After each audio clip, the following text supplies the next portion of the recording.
우리가 내일 이제 월말평가 보는데 객관식으로 20문제거든요. 20문제인데 선생님이 문제 이렇게 보다가 추가적으로 좀 알려줄 부분, 뭘 중점적으로 나온지 얘기를 해주려고 잠시 복습하고 문제풀이 할게요. 이어서 자, 한글, 여기서는 한글을 만드는 원리에 대해서 나오는데 각각 자음이랑 모음이 있잖아요. 그쵸? 자, 자음은 창제 원리가 크게 세 가지가 있다 했어. 상형, 가획, 이체예요. 상형은 무엇인가 본다는 것을 얘기하는데 무엇을 본다 써요? 자음은 우리가 발음하는 기관을 본다고. 이 발음하는 기관을 본떠서 자, 기본자를 만드는데 기본자가 5자예요. 5자, 기역, 니은, 미음, 시옷, 이응 이 5자를 만드는데 자, 특히 발음 기관이 뭘 본다냐면 기역은 혀뿌리가 목구멍을 막는 모양이야. 그래서 어금니 소리라고 하고 한자로는 선생님이 아음이라고 했어요. 한자 말아놓으세요. 선생님 한자음 냈어. 그래서 기역이 뭐 아음이 맞는지 이런 것도 확인해야 되니까 이것도 공부하시고 니은은 혀 끝이 윗잇몸에 닿는 모양이에요. 그래서 혀소리라고 하고 한자로는 뭐라 했어? 치음. 치음 아닌데? 서름. 그치. 서름, 혀소리. 그리고 입의 모양을 본따서 입술 소리고 이거는 양순음 또는 순음이라고 했어요. 그리고 이게 치아를 본다는 거잖아. 이의 모양, 이소리. 이게 치음이고요. 자, 그리고 목구멍의 모양을 본다는 게 목구멍 소리. 같은 말로는 후음이라고 보시면 되겠죠? 그래서 한자로 각각 아음, 설음, 순음, 치음, 후음이에요. 그래서 이게 기본자야. 상형의 원리를 통해서 만든 건 기본자, 각각 기역, 니은, 미음, 시옷, 이응이라고 보시면 돼요. 여기가 됐을까요? 자, 그리고 두 번째 원리는 가획이야. 획을 더했다 이 말이야. 기본자에다 획을 더해서 만든 건데 자, 어떤 특징이 있냐면 획이 더해질수록 뭐가 세져요? 소리가 세진다 라고 보시면 돼요. 획이 더해질수록 소리가 세진다. 그래서 총 9자를 만들어요. 그래서 각각 키읔, 그리고 디귿, 티읕, 비읍, 피읍, 그리고 지읒, 지읒, 그리고 이거는 여린, 히읗이라고 부른다 했어. 여린, 히읗, 히읗. 그래서 총 9자 맞죠? 이제 이게 가획자라고 보시면 되고. 자, 우리는 특징이 있는데, 자, 발음하는 기간이 같으면 뭐가 비슷해? 글자 모양이 비슷하다라고 보시면 되겠죠. 그게 특징이다라고 생각하면 돼. 그리고 세 번째는 이체예요. 이체는 달리 만들어졌다라는 거야. 아까 가획의 원리는 획이 더해질수록 뭐가 세진다고? 소리가 세진다 했잖아. 그치? 근데 이거는 획이 더해져도 소리가 세지지 않아요. 그래서 달리 만들어졌다라는 거야. 그래서 소리의 세게 나타내지 않아요. 이거는 세 개가 있는데 자, 여기서는 이걸 옛 이응이라고 부르고 옛 이응 그리고 리을 이거는 반츠이라고 보시면 돼요. 그래서 이 계열 잘 기억해. 이렇게 계열이에요. 그리고 이거는 혀소리, 이거는 이소리야. 그래서 이트자 옛 이응은 기역 계열이에요. 기역 계열. 그리고 리을은 니은 계열, 반츠임은 시옷 계열. 이렇게 생각을 하시면 되겠죠? 여기가 됐을까요? 자, 근데 이거 만드는 원리는 만드는 원리는 세 가지야. 뭐? 상형, 가획, 이체야. 근데 또 원리가 있긴 있거든요. 자음의 원리는 우리가 이거 말고 뭣도 있어? 쌍기역도 있잖아. 그치? 근데 비읍, 시옷 이런 것도 있죠. 근데 옛날에는 세 가지도 있었어. 이렇게 세 개로 나뉘어져 있는 건 다 발음을 했다 그래요. 근데 어떻게 발음했을지 우리 추정하는 지금 못하잖아. 지금 못하는데 막 이런 식으로 세 가지 연달아 있는 것도 있었다라는 거지. 그래서 이거는 가로로 나란히 붙여 쓴 거잖아. 그쵸? 우리가 가로로 쓰는 것을 무슨 원리라고 하냐면 가로로 쓰는 거는 병서의 원리라고 해요. 병서의 원리. 가로로 쓰는 것은 병서의 원리. 그리고 예전에는 막 이런 식으로 세로로 쓰는 경우도 있었거든요. 막 이런 식으로 세로로 쓰는 경우도 있었는데 세로로 쓰는 것은 이거는 연서의 원리라고 해요. 세로로 쓰는 것은 연서의 원리. 다시 한번 가로로 나란히 쓰는 것은 뭐의 원리? 병서의 원리예요. 병서의 원리. 그리고 세로로 쓰는 것은 연서의 원리. 이렇게 생각하시면 되겠죠. 이거 구별할 줄 알면 돼. 가로로 쓰는 건 병서, 세로로 쓰는 건 뭐? 연서. 이렇게 생각을 하시면 돼요. 그러면 이제 자음은 끝이야. 이게 이제 자음 끝이고.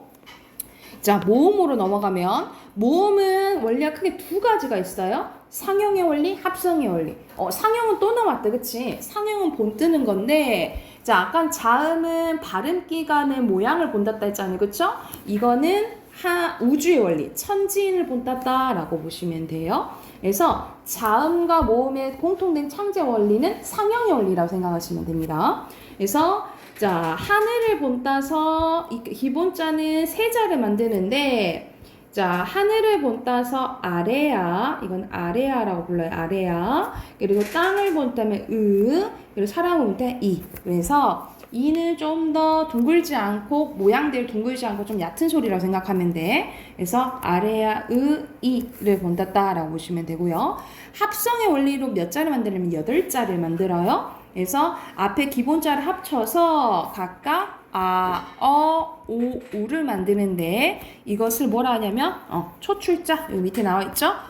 우를 만드는데 초출자라고 하고, 이 초출자에다 아래아를 한 번 더 합치면 야여요유가 되는데 이게 제출자예요. 다시 한번 기본자 세자를 합친 게 초출자야. 기본자 세자를 합친 게 초출자고, 제출자는 초출자에다가 뭘 합친 거라고? 아래아를 합친 거라고 생각하시면 돼요. 이게 제출자예요. 그래서 네자 총 8자 맞죠? 그치? 그러면 총 몇 자를 만들어? 11자야. 모음은 11자. 아까 자음은 안 했다. 자음은 총 몇 자일까요? 총 17자. 17자고, 그리고 모음은 11자다. 그래서 총 몇 자를 만들었다? 28자를 만들었다 라고 보시면 되겠죠. 그런데 지금 안 쓰이는 게 있어. 지금 안 쓰이는 것은 모음에는 아래야, 그리고 자음에는 이읒, 이응, 여린, 이읒, 그리고 반층 이렇게 안 쓰인다라고 보시면 돼요. 그러면 지금 쓰이는 건 총 24자라고 생각하시면 되겠죠. 지금 쓰이는 건 총 24자야. 선생님 하나 힌트 줘야겠다. 한 문제 선생님 힌트 줄게요. 자, 뭐 나오냐면 숫자 계산하는 게 나오거든요. 숫자 계산하는 게 나오는데, 자, 선생님이 이건 창제 당시에는 총 몇 자라 했어? 28자라 했어, 그치? 그리고 자음은 몇 개? 17자, 모음은 11자라고 했어요. 근데 지금 쓰이는 것은 24자라고 했어요. 근데 지금 쓰이는 건 이중 모음이랑 더 많잖아. 지금 쓰이는 총 자음이랑 모음의 합은 40개예요. 현재. 이건 추가적으로 써놓자. 현재 지금 쓰이는 총 자음과 모음의 수는 40자예요. 자음이 몇 개냐면 자음이 19자, 모음이 21자라고 보시면 돼요. 그리고 모음은 어떻게 나뉘는지 단모음 10개, 이중모음 11개예요. 다시 한번 단모음 10개, 이중모음 11개라고 보면 돼. 이거 숫자 계산하는 거 냈어요. 총 지금 쓰이는 자음 모음이 40개인데 자음이 19개, 그리고 모음이 21, 근데 단모음이 10개, 이중모음이 11개라고. 이해가 됐을까요? 이거 기억하면 돼. 그리고 근데 이때 당시에 총 11자만 있었냐? 그건 또 아니야. 예를 들어서 지금의 이런 것들 있잖아요. 이런 것들 있잖아요. 이것들이 있긴 있었는데 이거는 합용의 원리라고 보시면, 추가적으로 이건 합용의 원리라고 생각하면 돼. 근데 만드는 창제의 원리는 이 두 가지다라고 생각하시면 돼. 아셨죠? 그리고 한글의 오시성 같이 봐볼게. 자, 독창성이에요. 다른 나라의 문자를 따라하거나 바꾸지 말고 새롭게 만들었고요. 자, 왜 과학적이라고 한 거야? 과학적이다 하냐면 과학적이 체계적이라고 해요. 왜? 발음 기간, 그러니까는 우리가 발음하는 거랑 글씨 쓰는 거랑 비슷하니까, 그치? 그래서 과학적이 체계적이다 한 거예요. 그리고 경제성이에요. 숫자가 몇 개? 안 되죠. 그쵸? 그리고 한번 잘 배우면 누구나 쉽게 읽고 쓸 수 있다. 실용적이다 라고 생각을 하시면 됩니다. 그래서 독창성, 과학성, 경제성, 실용성 여기까지 보시면 돼요. 여기까지가 시험 낼 범위고 이제 선생님이 힌트 준 대로 공부해 오시면 돼요. 아셨죠? 오늘은 문제 D 이어서 문제 풀게요. 148쪽 펴봅시다. 어휘 우리 문제 풀게 148쪽 풀 차례거든요. 그 전에 다 답 채점 했죠? 채점 안 했어요? 채점 어디 안 했을까? 몇 쪽부터 채점 안 돼 있어요? 142쪽부터 채점 안 돼 있어요? 그럼 142쪽 채점할게요.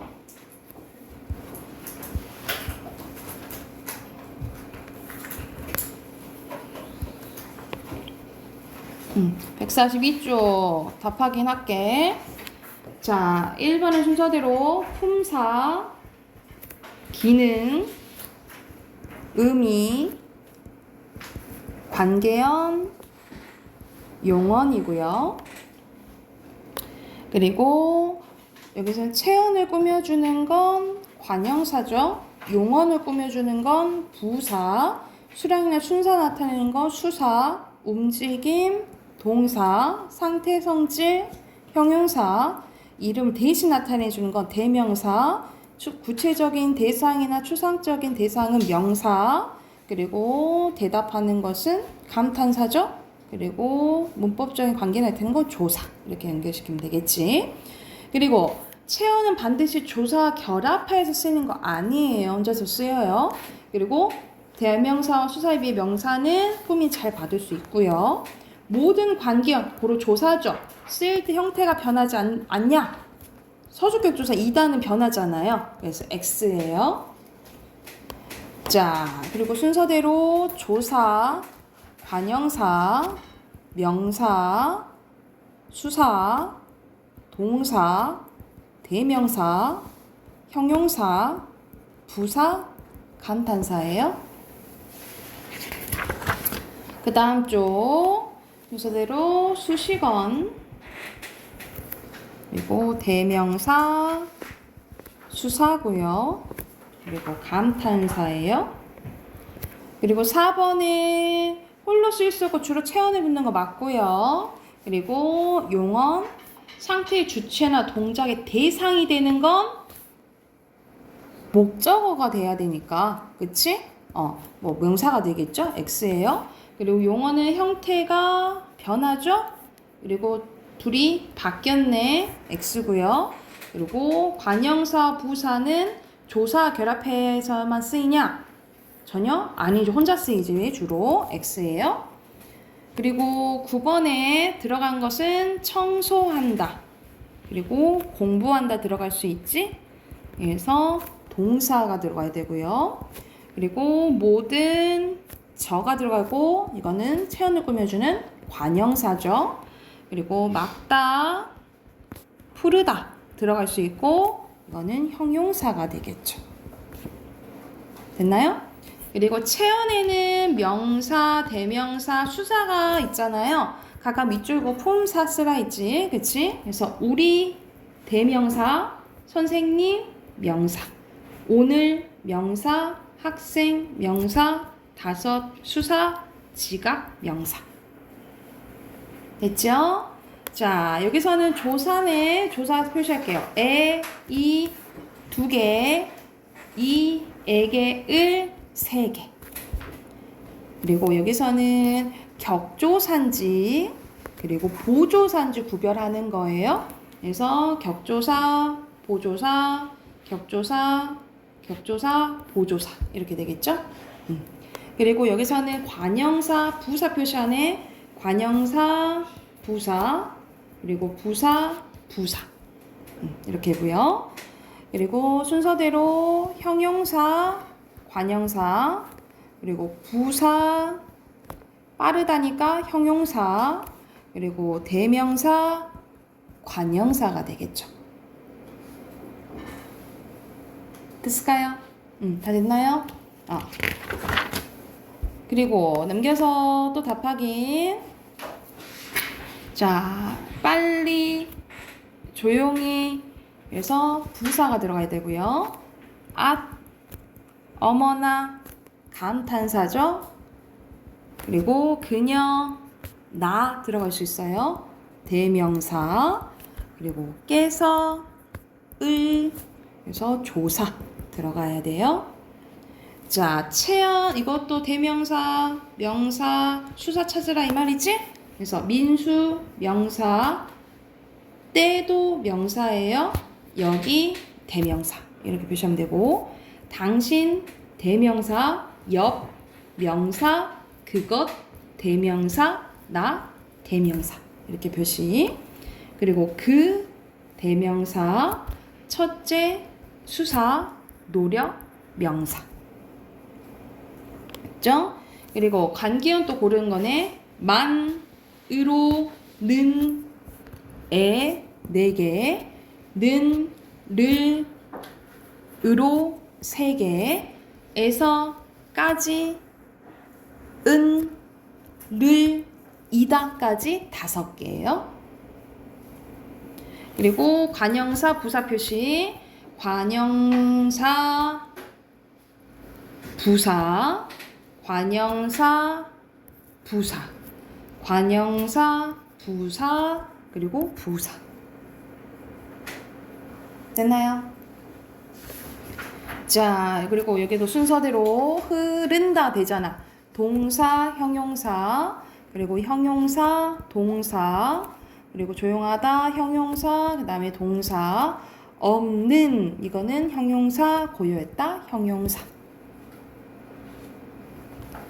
그리고 여기서 순서대로 관계형, 그리고 수식언, 체언, 용언, 독립언이죠? 그리고 밑에 순서대로 수사, 관형사, 관형사, 부사, 감탄사, 명사예요. 됐나요? 그러면 148쪽부터 문제 풀게요. 148쪽부터 153쪽이 아니고 151쪽까지 풀게요. 151쪽까지만. 148쪽부터 151쪽까지.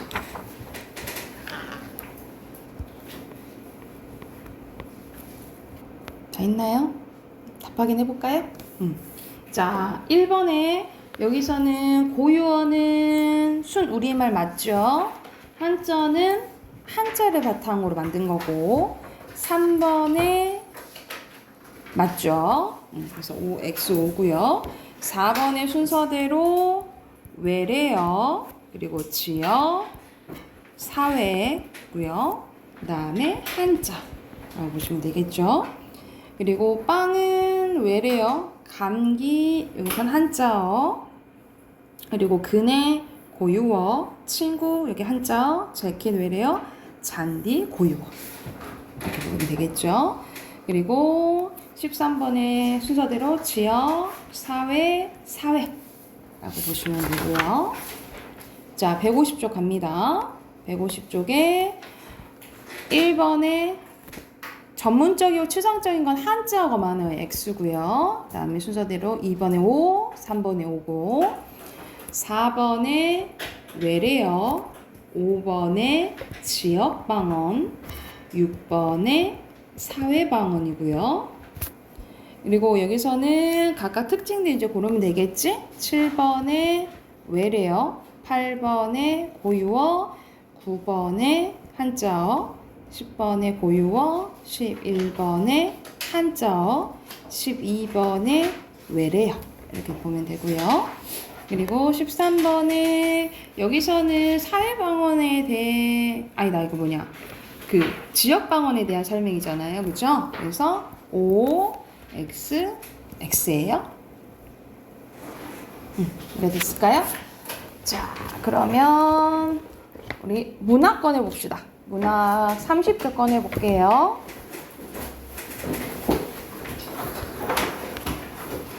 문학 30쪽이에요.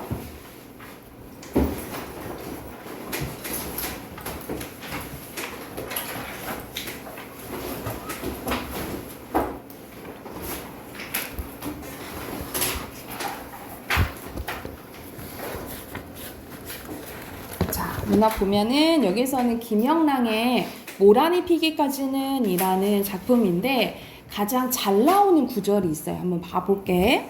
자, 우리 모란은 보통 봄에 피거든요. 봄에 피는 꽃을 보통 꽃의 여왕 이렇게 불리기도 해요. 이 모란이. 자, 모란이 피기까지는 나 시적 화자가 직접적으로 나와 있네. 나는 아직 나의 봄을 기다리고 있을 테요. 고로 봄을 기다린다라는 것은 뭘 기다린다 이 말이야? 모란을 기다린다 이 말이겠지, 그치? 그러니까 나는 모란이 피는 봄을 기다릴 거다라고 얘기를 하네. 모란이 뚝뚝은 떨어지는 이제 이미지죠, 그쵸? 뚝뚝 소리가 될 수도 있겠고 떨어진 모양이 될 수 있겠네. 그래서 포괄에서는 음성 상징어라고 할게요. 뚝뚝 떨어져 버린 날 나는 비로소 봄을 여인 보내버린 서러움에 잠길 거예요. 그러니까는 나는 간다고 하면은 모란이 간다면 난 너무 슬플 거야 라고 얘기를 하는 거지, 그치? 그래서 여기서는 화자의 정서가 감정이죠? 직접적으로 드러나 있다 라고 보면 되겠지. 5월 어느 날 그 하루 무덥던 날의 라는 것은 점점 좀 봄이 가는 거지, 그치? 그래서 여기서는 봄의 약간 막바지, 봄의 상실 이런 것을 의미한다 라고 보시면 돼요. 떨어져 눈 꽃잎마저 시들어 버리고는 천지 이 세상에 모란의 자취도 없어지고 뻗쳐오르던 내 보람 서운케 무너졌다라는 거야. 내 보람이라는 것은 내 보람이 무너졌다라는 거잖아. 그러면 계속해서 관련된 단어 모란이라 보면 되겠죠. 모란은 거의 나의 전부, 내 보람 이렇게 생각하면 되겠지. 그래서 보통 사람은 모란이 지고 말면 그뿐인데 내 한 해는 다 가고 만대. 그러니까는 거의 나한테는 소중한 게 모란이라고 표현을 한 거죠, 그렇죠? 그래서 나는 360은 한양 섭섭해 우옵니다. 한양은 늘 함께 이런 뜻이라고 보면 돼. 그러니까 모란이 가버리면 나는 360일은 거의 다 울 거야. 360일이 거의 1년이잖아, 그치? 1년 내내 울 거야 라고 표현한 거야. 사실상 그렇게 울겠어? 그 정도로 슬프다 이 말이잖아. 부풀려서 표현한 거잖아요. 그래서 여기서는 과장법이 쓰였다라고 보시면 돼요. 자, 모란이 피기까지는 나는 아직 기다리고 있을 거래. 어떤 것을? 찬란한 슬픔의 보물. 원래 찬란한 슬픔의 보물이 어디에 들어가야 돼요? 나는 아직 찬란한 슬픔의 보물 기다리고 있을 거요 하면서 목적어가 원래 앞에 가 있어야 되잖아요, 그치? 어순이 바뀐 거죠. 그래서 여기서는 도치법이 쓰였고, 자, 그런데 봄을 어떻게 표현하고 있어요? 찬란하다고도 표현하고 슬프다고도 표현하잖아, 그치? 우리가 찬란한 것은 반짝반짝 빛나는 거야? 약간 긍정적인 단어죠. 근데 슬픔은 부정적인 단어지, 그치? 그래서 우리가 봄이 왜 찬란하고도 슬프다라고 표현했냐면 모란이 피는 계절이잖아, 그치? 그러면 나한테는 좋은 거야. 찬란해서 긍정적인 거야. 근데 봄이 가버리면 나의 전부인 모란이 가버리잖아요, 그치? 그래서 또 슬프다고 표현하기로 한 거예요. 그래서 겉으로는 말이 안 되지만 그 안에 의미가 있는 거. 여기서는 역설법이 쓰였다라고 보면 돼. 그래서 겉에는 말이 안 되지만 그 안에 의미가 있는 걸 역설법이라고 하고, 여기서는 역설법에도 종류가 있긴 있거든요. 그래서 우리 고등과정 들어가면 이거는 어울리지 않는 단어들이 연달아 오잖아요, 그치? 그럴 때는 뭐라고 하냐면 모순형용이라고 해요, 여러분. 역설법 중에 겉으로는 말이 안 되지, 이렇게 말이 안 되는, 어울리지 않는 단어가 연달아 오면 모순형용이라고 알아두세요. 그래서 역설법 문제, 우리가 가장 많이 나오는 게 역설법이냐 반어법이냐 고르는 문제가 많이 나오거든요. 그때 잘 나오는 구절이라고 생각을 하시면 돼요.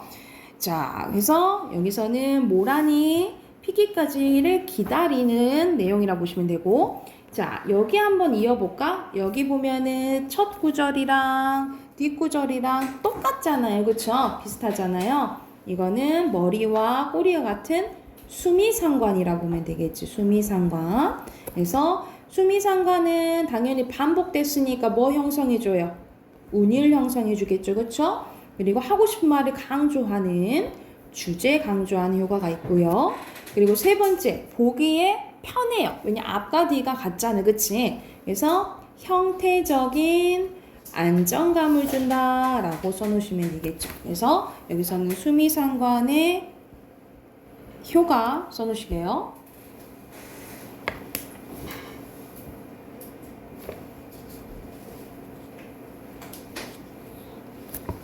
그리고 다 했으면 옆에 빈칸 넣어볼게요. 시적 화자는 모란이 피기까지 봄을 기다리는 나고요. 시적 대상은 당연히 모란이가 되겠죠.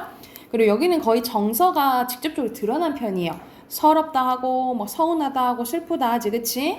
그런데도 나는 계속해서 뭐 할 거야? 기다릴 거라고 하잖아요, 그치? 그래서 적극적이고 의지적인 태도를 가지고 있다라고 보시면 되고요. 모란은 소망, 기다림, 보람의 대상, 나의 보람이라 했잖아, 그치? 이를 의미하고 고로 나의 봄을 기다리고 있다라고 보면 되겠죠. 그리고 여기서는 대표적인 역설법이 나오는데 슬픔과 찬란함이라는 상반된 정서의 결합으로 봄의 의미를 드러냈다라고 보시면 되고 수미상관의 효과 얘기했죠, 그쵸? 그래서 여기서는 크게 표현 방법을 이렇게 생각을 하면 돼. 과장법, 도치법, 역설법, 그리고 수미상관 이렇게 표현 방법 생각을 해 두시면 돼요.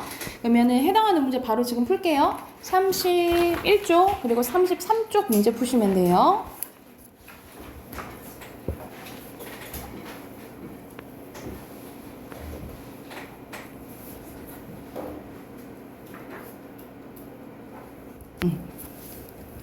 자, 31쪽부터 여기서는 표현상의 특징 나온 게 딱 수미상관 보이죠, 그쵸? 1번에 4번이고요.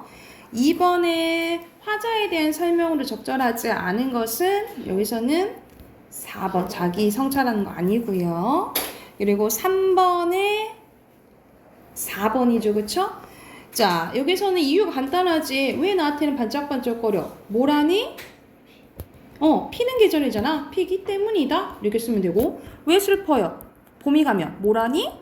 지기 때문이다. 이렇게 쓰면 되겠죠? 간단하죠, 그쵸? 자, 뒤에 가서 어휘 봐볼게요. 33쪽. 자, 1번에 설움, 2번에 자취, 그리고 3번에 비로소, 4번에 여인, 그리고 5번에 우엄내다고요. 그리고 6번에 세로 천지, 가로 지다고요. 7번에 가로 섭섭하다, 그리고 세로 하냐 이렇게 쓰면 되겠죠. 첫 번째 됐어요? 자, 비문학 얼른 해봅시다. 비문학 숙제 있었죠?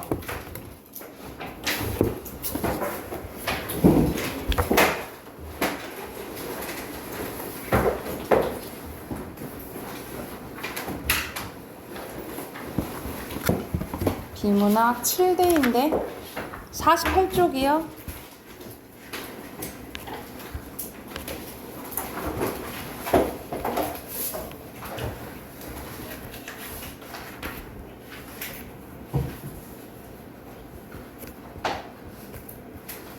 할 차례 맞죠? 확인해 볼게. 자, 중심 문장이랑 핵심만 확인해 봅시다. 자, 여기서는 새로 잡는다 해서 자, 첫 번째 문단 보면 하늘을 나는 새들은 옛날부터 다양한 역할로 우리의 삶에 도움을 주었는데 지금처럼 통신이 발달하기 전에는 발목에 편지를 묶어 사람과 사람의 오감으로서 소식을 전달해 주기로 했으며 사냥할 때 큰 도움을 주기도 했대요.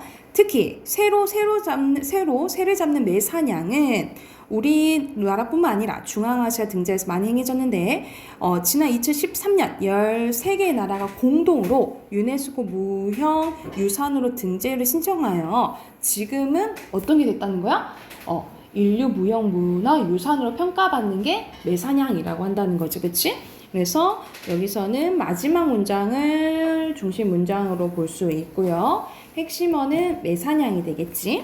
그리고 매사냥에 대한 내용이 이제 나옵니다. 매사냥이란 훈련된 매를 이용하여 사냥하는 것을 의미하는데 매사냥은 매나 독수리 등이 사냥하는 습성을 이용하여 신석기 시대 전후인 기원전부터 시작이 됐대요. 우리 민족은 고조선 시대부터 매사냥을 했다고 합니다. 그래서 여기서는 매사냥에 대한 개념 나오죠. 양심어 그대로 매사냥이고 매사냥은 매를 길들이는 것부터 시작을 하는데 매사냥을 하는 매를 뭐라 하냐면 송골매라고 하고, 우리가 송골매라는 선생님은 왜 송골매를 알게 됐냐면 옛날 가수가 있거든요. 근데 선생님 시대는 아니고, 선생님 시대 때는 아니고 더 옛날에 있고, 그리고 새끼를 길들여서 사냥을 쓰는 매를 보라매라고 한대요. 그래서 매사냥이 주로 이 보라매를 이용해서 이루어지는데, 매사냥꾼들은 보라매에게 먹이를 주며 손가락에 앉히고 그리고 미끼를 이용해서 부르는 등의 여러 기술을 습득시키는데, 여러 가지 훈련 과정을 통해서 훈련사와 매는 신뢰를 쌓고 매는 훈련사에 길들여지게 됩니다. 그래서 여기서는 매를 어떻게 길들이는지에 대한 방법이 나온 거고요. 그리고 이 훈련이 끝난 매로 사냥을 할 때는 매에 빼지채라는 것을 매답니다. 이 빼지채란 뭐냐면 맑은 소리가 나는 청동방울 달아놓는 건데, 이 방울 소리 때문에 매가 움직이면 소리가 나고, 이 소리를 쫓으면 사냥감을 쫓아 날아간 매를 찾아낼 수 있대요. 그래서 여기서는 빼지채라는 것을 단다라고 볼 수가 있겠죠. 그래서 이것도 단다라고 생각하니까는 여러분 나중에는 매가 귀하잖아. 그래가지고 이제 고려시대 때인가 그때 되면은 막 그 매가 귀하니까 귀족들만 이제 매사냥을 했단 말이에요. 그래서 근데 당연히 이제 귀한 거니까 막 훔쳐가는 경우도 있을 거 아니야. 그래서 매의 이름표를 이제 맸대요. 근데 그 이름표를 뭐라고 부르냐면 시침이라고 불렀대요. 근데 여러분 시침이 뭐 할 때 그래? 시침이 때다 있잖아, 그치? 그래서 그 말의 유래가 그렇게 된 거예요. 그러니까는 시치미를 떼고 자기 거인 척 했을 때 그 말이 유래돼서 지금의 시치미를 떼다라는 말을 쓴대요. 그래서 이런 거 알아두면 그치 유용하겠지, 그치? 이거 알아두시고 이어서 오문다 보면 매의 발톱은 몹시 날카롭기 때문에 사냥꾼은 팔뚝에 두툼한 토시를 끼고 이 토시 위에 매를 앉혀서 사냥을 한 장소에 오릅니다. 매가 사냥감을 잡은 것을 발견하면 사냥꾼은 닭의 넓적다리를 꺼내 매에게 먹이고 유인하는 거지, 그치? 이때 매가 잡은 사냥감을 가로챈대요. 뺏는 거예요. 그래서 매사냥은 다양한 것을 잡기 위해서 행해졌지만 특히 꿩을 잡는 데 유용했다고 합니다. 그래서 여기서는 가로챈다 라고 보면 되겠죠? 그래서 여기 부분이 중심 문장, 그리고 매사냥 그대로 핵심어라고 보시면 되고요. 이와 같은 매사냥 일제강점기 때도 전국적으로 행해졌다고 하는데, 매를 길들이는 것도 그리고 관리하는 것도 어려워서 점차 이제 없어지게 된 거지. 그래서 산과 들을 뛰어다니면서 한 해의 농사를 끝낸 후 생활의 긴장을 풀고 여유를 가지면서 했던 매사냥은 우리가 한편 우리 종사장들이 즐겼던 하나의 스포츠로 본다라는 부분이 마지막 문장이라고 보시면 됩니다. 자, 그러면 바로 답 확인해보면 1번에 당연히 매사냥이겠죠, 그쵸? 1번에 매사냥. 그리고 2번에 같이 했죠? 1번이고요. 그리고 3번에 사냥하는 매를 송골매라고 부르고 어렸을 때부터 길들이면 보라매라고 한다고. 그래서 이 보라매를 주로 매사냥 한다고 했잖아요, 그치? 그래서 그와 연관되면 4번 바로 풀 수 있어. 알맞지 않은 것은 1번이 되겠죠? 송골매가 아니고 보라매로 한다고. 그리고 5번에 알 수 없는 것은 5번이에요. 자, 두 번째 문단도 지문도 바로 해볼게요. 여기서는 우리가 자주 이용하는 은행이 어떻게 생기게 됐는지, 은행의 바로 기원에 대해서 나오네. 첫 번째 문단 바로 보면 우리가 저금을 하고 돈을 빌리기도 하는 은행은 돈이 만들어진 이후부터 바로 생겨난 것일까? 그렇지 않다는 거지. 과거에는 지금처럼 은행이라는 금융기관이 따로 존재하지 않는데 그 대신에 돈을 안전하게 보관해주는 누구가 있대요? 골드스미스들이 있었대. 골드스미스들이 이 돈을 이제 보관해줬다는 거지. 서양에서 돈, 화폐라는 개념이 처음 도입되었을 때 화폐는 대부분 금 아니면 은으로 만들어졌는데 금이나 은은 당연히 무겁잖아요, 그치? 그래서 이를 보관해주는 게 여간 쉬운 게 아니었대요. 그래서 부자들은 돈을 누군가한테 맡겨야겠다라고 생각하게 되었대. 그래서 먼저 화폐가 만들어지고 너무 무거우니까 맡겨야겠다라고 생각이 든 거지, 그치? 부자들이 돈을 맡긴 사람들이 바로 이 골드스미스들이었는데 이들은 부자들의 돈을 맡아주는 대신에 보관료를 받았대요. 보관료를 받으며 사업을 이어가는 골드스미스들은 부자들이 맡기는 화폐의 양이 그들이 찾아가는 양보다 훨씬 많다라는 사실을 알게 돼요. 그러니까 맡기는 건 많은데 막 가져가지는 않는다는 거죠. 그치? 항상 돈을 보관하는 창고에는 일정 이상의 금액이 남아 있었고 부자들은 돈을 한꺼번에 찾아가는 경우도 드물었대요. 그래서 골드스미스들은 이 부자들의 돈을 이용해서 돈이 필요한 사람들이 빌려주고 이자를 받는 사업을 생각했대요. 진짜 돈 버는 거는 진짜 머리가 비상하지. 이거를 가져다가 그럼 받아야겠다. 이렇게 생각하게 된 거야. 그래서 지금 그러잖아요. 우리 은행에서 우리가 빌리잖아요. 그쵸? 대출하잖아. 이게 시초라고 생각하시면 되겠죠? 그래서 이 부분이 중심 문장이고 핵심어는 이 골드스미스라고 보시면 돼요. 이 골드스미스들은 더 많은 화폐를 보유하기 위한 방안을 생각했는데 보유하고 있는 화폐가 많아야만 빌려줄 수 있는 화폐가 늘어나고 화폐를 더 많이 빌려줘야만 더 많은 이자를 받을 수 있잖아. 그치? 그래서 어떤 걸 생각했냐면 부자들에게 화폐를 보관해 줄 때는 보관료를 받지 않고 오히려 돈을 주겠다 한 거예요. 그게 이자인 거예요. 우리가 그래서 은행에다가 보관해두면 이자율을 받잖아요. 그쵸? 그리고 오히려 대출을 빌려가면 이자를 내잖아요. 그치? 이게 이때 만들어졌다라고 생각을 하시면 돼요. 그래서 이 부분이 은행의 시초다라고 보시면 되겠죠. 그래서 마지막 문장이 중심 문장이고 핵심어는 은행이라고 보시면 됩니다. 자, 6번 은행이겠죠. 그죠? 그리고 중심 문장에 가장 적절한 거 1번 맞고요. 1번이랑 3번이 되겠네. 그치? 제발 1번과 3번이고요. 자, 8번 가보자. 여기서 가장 적절한 것은 은행의 기원이잖아요. 그죠? 8번에 2번이고 그리고 9번에 적절한 것은 4번이고요. 그리고 10번에 적절한 것은 여기서는 5번이 되겠죠? 뒤에 이제 거의 확인하고 끝내줄게요. 자, 1번의 순서대로 금융, 형태, 차관, 보유, 분석이고요. 그리고 6번에 갖춰지는 건 도입되다 여기서 7번에 찾는 건 모색하다죠. 7번 2번 그리고 8번의 순서대로 이렇게가 되겠고요. 그리고 11번에 이자 12번에 토시 13번에 습성 그리고 14번에 의예요. 얘가 됐을까요? 오늘은 선생님 숙제 따로 없고 어휘 틀린 사람 3번씩 써 오시고 그리고 오늘 선생님이 복습했잖아. 내일 한글 창제 시험 볼게요. 내일 오자마자 선생님 좀 시간 주고 바로 얼마 테스트 볼게. 오케이, 내일 봅시다.